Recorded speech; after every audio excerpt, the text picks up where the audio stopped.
이 작품은 일본에서 영화로도 제작되어 흥행에 성공한 게임이라는 영화의 원작 소설이다. 영화를 보신 분은 알겠지만 유괴라는 소재를 다룬 작품으로 게이고식 후반 반전이 영화와는 다르게 전개가 된다. 사이버플랜이란 회사에 근무하는 사쿠마 순스케는 고객사인 니세이 자동차를 위한 오토모빌 파크 프로젝트를 진행 중이었는데 니세이 자동차의 부사장으로 취임한 가스라기 가스토시가 그 프로젝트를 전면 취소한다.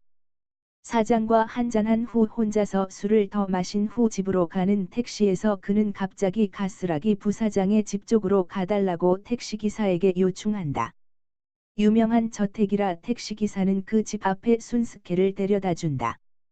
화려한 가스라기 저택 앞에서 순스케는 망설인다. 공들인 프로젝트를 백지화시킨 점에 대해서 가스라기 부사장에게 따지러 들어가려다 술을 마시고 찾아가는 것도 주사로 보일 수 있다는 판단에 그는 저택의 높은 담장을 바라보다 서 있었다. 그때 담장 안에서부터 누군가가 집 밖으로 담장을 넘어 나오는 모습을 발견하고 몰래 그 모습을 지켜보는데 담장을 넘어 나온 사람은 10대 후반으로 보이는 여자였다.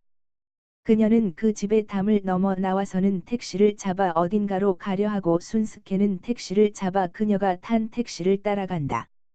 그녀는 호텔들이 모여있는 시나가와역 쪽에서 내려서 호텔로 들어가고 순스케도 그녀가 눈치채지 못하게 호텔로 따라 들어간다. 그녀는 호텔에서 방을 구하지만 객실이 다 차서 방이 없다는 답을 듣고 밖으로 나간다. 그리고 근처의 다른 호텔로 들어가 방을 구해보지만 실패하고 나와서 근처의 공중전화로 들어가 전화번호부에서 호텔들의 번호를 찾아서 객실이 있는지를 물어보는데 뒤에서 순스케가 말을 건다. 순스케는 그녀가 왜 자신의 거래처인 가스라기 부사장의 집에서 나오는 것인지 그녀에게 해명을 요구하고 제대로 대답을 해주면 잘못을 책임지겠다며 그녀를 설득한다. 그녀는 자신이 그 집 주인인 기스라기의 딸인 주리이고 담을 넘은 것은 가출을 하던 것이라고 대답한다. 그리고 자신이 가출하게 된 이유를 순스케에게 털어놓는다. 실은 자기는 가스라기 집안의 친딸이 아닌 아버지의 전애인의 딸이며 자신은 그 집에서 항상 관심받게 대상으로 살아왔음을 이야기한다. 주리에게 호텔방을 잡아준 순스케에게 주리는 자기가 그 지분의 돈을 어느 정도 받을 권리가 있는지 물어보며 순스케에게 그 집에 연락해서 주리와 함께 있는데 주리가 돈을 원한다고 하고 10,000만 엔을 받아와 달라는 말을 한다. 그러자 순스케는 그렇게 하면 유괴로 신고당할 거라고 하자 주리는 그럼 유괴를 가장한다면 가능하냐고 묻는다. 회사에 다녀온 순스케는 주리에게 물어본다. 아침에 네가 말한 그 게임을 해보지 않겠느냐고. 유괴 게임. 주리는 제안을 받아들이고 둘은 계획을 세우고 그녀의 아버지에게 연락할 방법을 찾는다.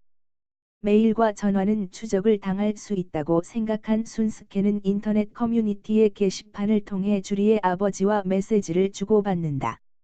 CPT 오너즈 클럽이라는 게시판의 주소를 가스라기 무사장에게 보낸 후 연락은 주리의 이름으로 게시물을 올리는 방식으로 하기로 한다. 그리고 접선 방식을 알리는 내용을 보낸 후 가스라기로부터 연락이 오길 기다리며 주리와 순스케는 한 집에서 생활을 하게 된다. 둘은 유괴로 보이도록 알리바이를 만들고 함께 생활하면서 서서히 끌리게 되고 자연스럽게 육체관계까지 갖게 된다. 돈을 받기로 날짜를 잡은 후 둘은 시내에 들려 쇼핑도 하고 대포폰도 구입하여 게임을 차근히 준비한다. 그리고 돈을 받기로 한 날 순스케는 경찰이 따라붙었는지를 보려고 돈을 실은 가스라기에 차가 빙빙 돌도록 하다 만나지 않고 다음으로 날짜를 변경하며 접선을 일방적으로 취소한다. 그리고 그 이동 모습을 비디오에 녹화하여 전후를 살피며 경찰이 개입되었는지를 조사한다. 그러는 와중에도 주리와 순스케는 서로에게 점점 더 빠져들게 되고 이 게임이 끝나면 절대 만날 수 없는 사이가 되어야 한다는 사실에 디데이가 천천히 다가오기를 바라는 마음이 생긴다. 며칠 후 다시 접선하기로 한 날짜가 되어 순스케는 가스라기에 차를 무코지마 인터체인지에서 나와 고마가타 주차구역에 차를 세워둔 후 기다리라고 한 후에 니세이 자동차의 무코지마 지점장에게 부사장의 명령이니 근처에 세워둔 부사장의 차에서 박스에 든 물건을 유터미널 호텔에서 기다리는 마스모토라는 여성에게 전달해 주라는 부사장의 지시라며 그 돈을 제3자를 통해 옮기게 되고 마스모토란 여성으로 위장한 주리가 그 돈을 받고 현금 인수 작업은 무사히 마무리된다. 그리고 순스케와 주리는 향후 경찰 조사가 시작되면 주리가 얘기해야 할 증언들을 꼼꼼하게 검토한 후 3억엔의 10%인 3천엔은 순스케가 받고 나머지 2억 7천엔은 주리가 가지고 헤어지게 된다. 아무 일 없이 시간은 흐리고 어느 날 순스케는 오랜만에 CPT 오너즈 클럽에 접속해보고 이상한 글을 보게 된다. 주리의 이름으로 작성된 글엔 돈을 지불했으나 물건을 받지 못했으니 어서 물건을 보내달라는 호소의 글이 올라와 있었다.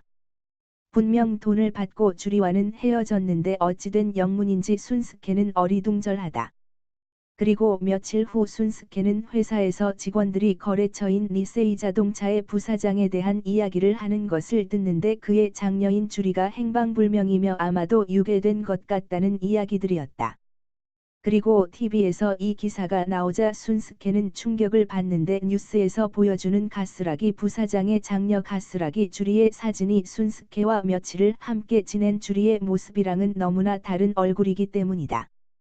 충격에 휩싸인 순스케는 집에 돌아와 곰곰이 어디서부터 속인 것인지를 생각하게 되고 후배 기자를 찾아가 이 사건에 대한 정보를 찾으며 무엇이 진실인지 파헤치는데 후반으로 가면서 성공한 것으로 생각했던 게임이 주인공조차 놀라게 되는 반전으로 찾아오는데 두 남녀가 꾸미는 유괴게임과 스톡홀름 신드롬을 섞은 이야기의 후반 반전으로 지루하지 않은 이야기이다. 영화의 엔딩과 다르니 소설을 읽고 영화를 보는 것도 좋을 듯하다.